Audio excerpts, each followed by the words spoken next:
fourth concept of could. Could is used to show suggestion. First of all, learn how to pronounce this particular word. We say suggestion. No, it's wrong.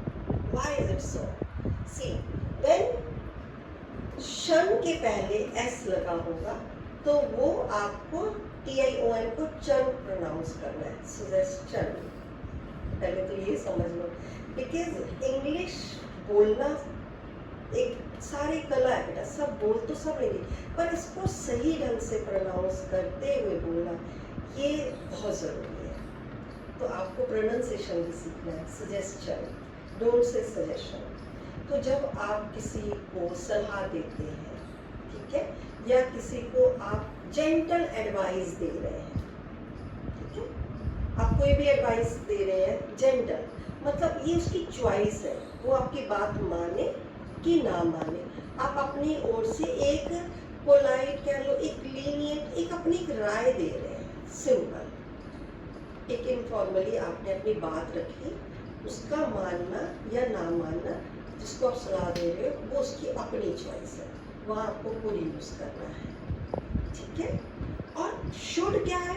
Should strong आप advice दे रहे हो या suggestion दे रहे हो, जैसे तुमको पढ़ना चाहिए, यू शुड स्टडी, या यू कुड स्टडी, तुम पढ़ सकते हो, या you have free time, you could study. तो आपका लहजा भी चेंज हो जाएगा।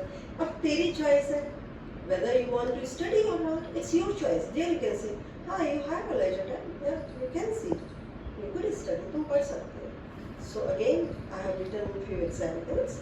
Okay, yeah, here also you can see, it sounds softer than should when you are using could.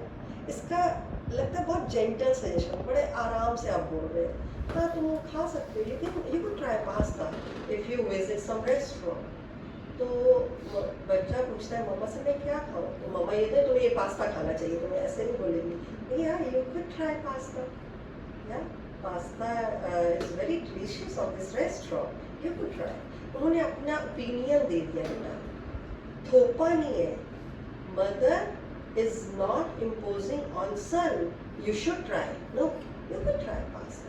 तो इम्पोज नहीं करना, सजेशन हार्श नहीं, स्ट्रॉन्ग नहीं, बड़ा ही जेंटल, एक बड़े जेंटल तरीके से जब आप सुझाव दोगे, एडवाइस दोगे, एडवाइस ADVIC, एडवाइस देना यानी सलाह। एक एडवाइस होगा, वो मैं बाद में आऊँगी, पहले ये वाला कंप्लीट करते हो। Okay, so you could revise this chapter again.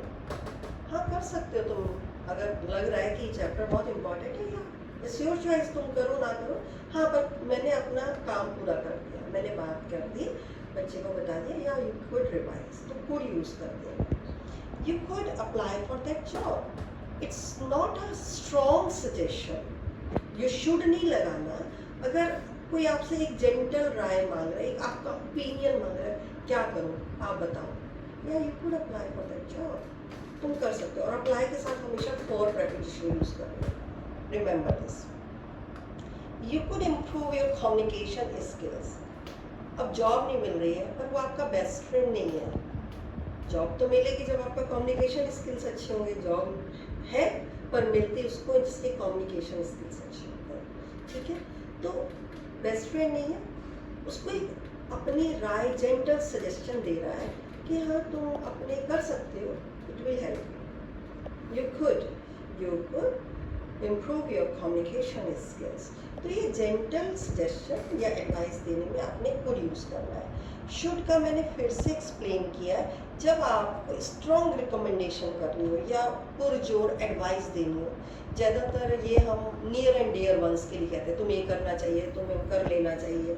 जैसे doctor, you should talk to doctor, ये कहाँ करें? अब फील को समझो, घर का कोई बंदा बीमार है, तुम्हें डॉक्टर से बात करनी चाहिए, you should talk to doctor immediately, there you need to use should. अब पासर बाय, कोई राहगीर है, निकल रहा है और बहुत क्लोज रिलेशनशिप नहीं है, वहाँ पर भी आप कुड कह सकते हो। यस, जेंटल सजेशन, उसमें आपने कहना है you could talk to doctor, हाँ तुम कर सकते हो भाई, जो परेशानी एक बार बता रहे हो। अब आगे वो आपकी बात को मानता है ये नहीं मानता है, ये उसकी चॉइस है, तो वहाँ पर भी आपको कुड यूज़ करना है. So I have told you this concept. If there is any problem, you can ask me. If there is there any doubt, you can ask me. Shiva, समझ आया बेटा? क्लियर हो गया? कुड का यूज़ करना है, ठीक है? Everybody got it? Thank you so much.